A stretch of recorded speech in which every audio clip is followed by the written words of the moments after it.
Hi chess fans, in this video we will look at a game between Mikhail Tal with white against a guy called Leonid Shamkovich. The game was played in 1972 in the Russian Championship in Baku. So Mikhail Tal played e4, Shamkovich replied with c6, the Caro-Kann, d4, d5, knight c3, d takes e, knight takes, knight to d7, knight f3, knight gf6, knight c3. So this move is not played so often today. White normally retakes here, and we will see why in a little bit. After knight c3, e6, bishop d3, Leonid Shamkovich played c5. And we will see what happened after this move in the game, but what might be first question in this video. It's a training question. If you want, you can pause your video and try to find the answer. So training question number one, what would be a more solid and maybe better way to play for black rather than playing c5? If you want, try to pause your video and find a better move. Okay, a better move in this position would be bishop to e7, and then after castle, castle.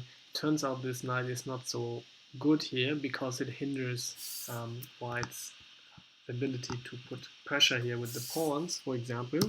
So after knight, queen to e2, c5 now, rook d1, c takes, knight takes, a6, black is simply very solid.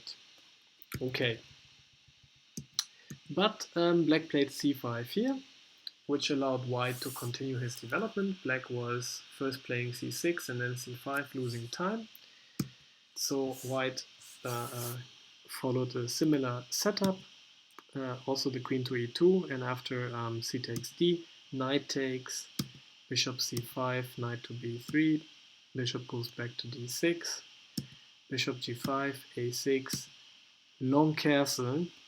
It already becomes a little bit clear that black is a little bit behind in development. White has almost all his pieces developed now and is ready to develop dangerous initiative.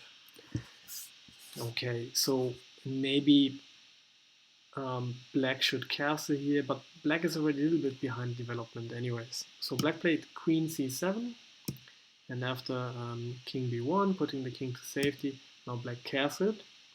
But now white played knight to e4, and after bishop e5, Mikhail Tal has all his pieces active and played f4.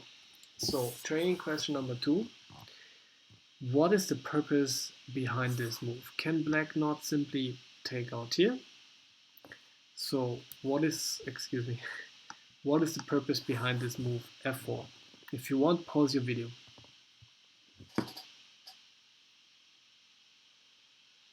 Okay, the idea behind f4 is that after black takes, which happened in the game, white now can take with the knight check, so knight has to take back, and bishop takes. And in this position you can see that the king is opened up, and white has the bishop, the queen, and one of the rooks ready to attack. So the purpose behind f4 is to give up a pawn so that you can exchange some defenders and then have a strong attack on the king. So very interesting.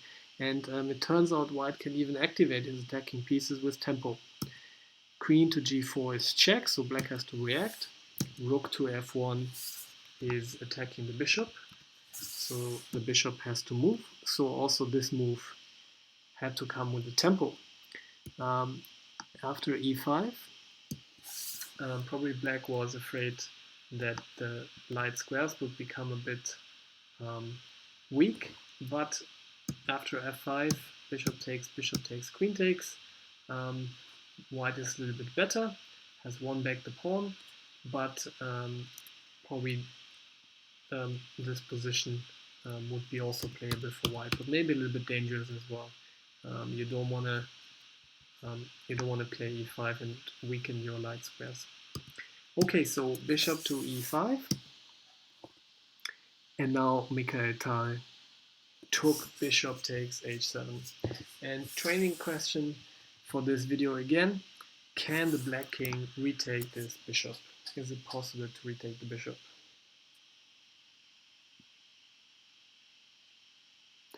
Okay, it's not possible to retake this bishop because after rook f3, white is simply threatening mate and there's nothing that black can do against it.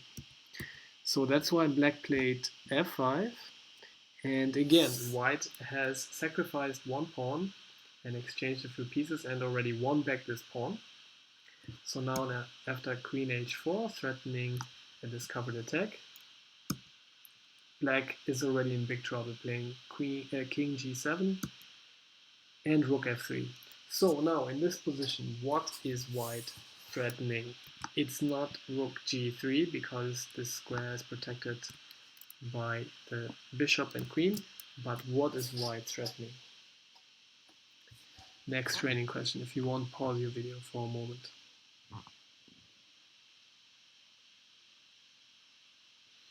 Okay, let's just play a random move for black to see what white is threatening.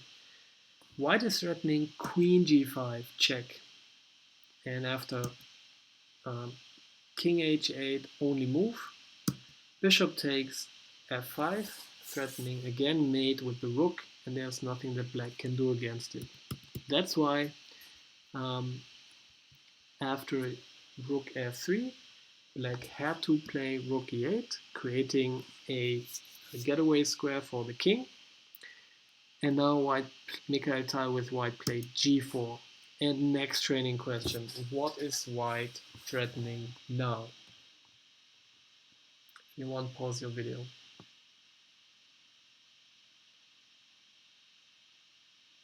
Okay, let's have a look. If black again played b5, some random move, white is threatening g takes with the idea of bringing in the other rook into the attack. For example, after e takes f5, rook g1 is mate. Okay, so f4 is actually offering to get rid of this pawn and opening up another file for another attacker. So Leonid Shamkovich played f4, attempting to somehow close the position. And Mikhail Tal continued with g5. This pawn now becomes an attacker. And the king tries to get away. And now white played rook f4, offering to sacrifice the exchange. And in fact, black now took the rook and didn't see the problem that this move brings, but let's have a look at the next training question in this video. How can white finish off black? What's the winning move now?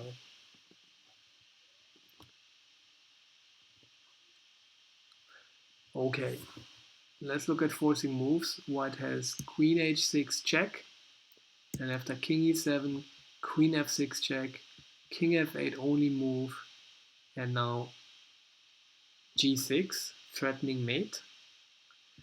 And after bishop h6, last training question for this video, what is the winning move for white now?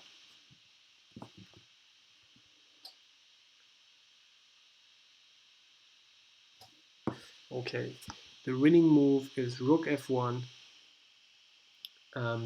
with the idea that after, for example, bishop to g7, the queen can now take, and if queen takes, rook takes is mate.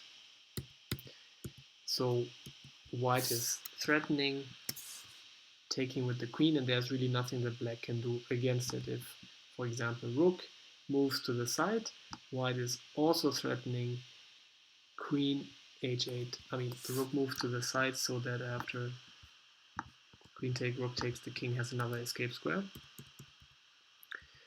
So, but white has queen h as well. White has queen h8 check, and after king e7, now the rook can take and win the queen and the game. Okay, I hope you enjoyed this game. Let's have a quick look here. So in this position here, Mikhail Tal is realizing that he has a lot of active pieces ready to attack the king. These rooks can come in. Everything is active, and those pieces here will, this bishop is blocked. They will never participate in the game, so he finds the move f4, seemingly giving a pawn, but then he can use some of his active pieces to exchange the defenders, and then in this position we have seen that suddenly all the tactics work for white, especially because he can bring in all the attackers quickly in the game. And now this is move queen g4 is move 18, and the game was finished after another 12 moves of pressuring, where every move was pressuring the opponent further. We looked at all these threats, and then the finish. Very beautiful game by Mikhail Tal. Okay, thanks a lot for watching. I hope you enjoyed this game, and you learned a lot for your practical chess. If you like these videos, don't forget to subscribe so that YouTube sends you an update once a new video becomes available. Thanks for watching.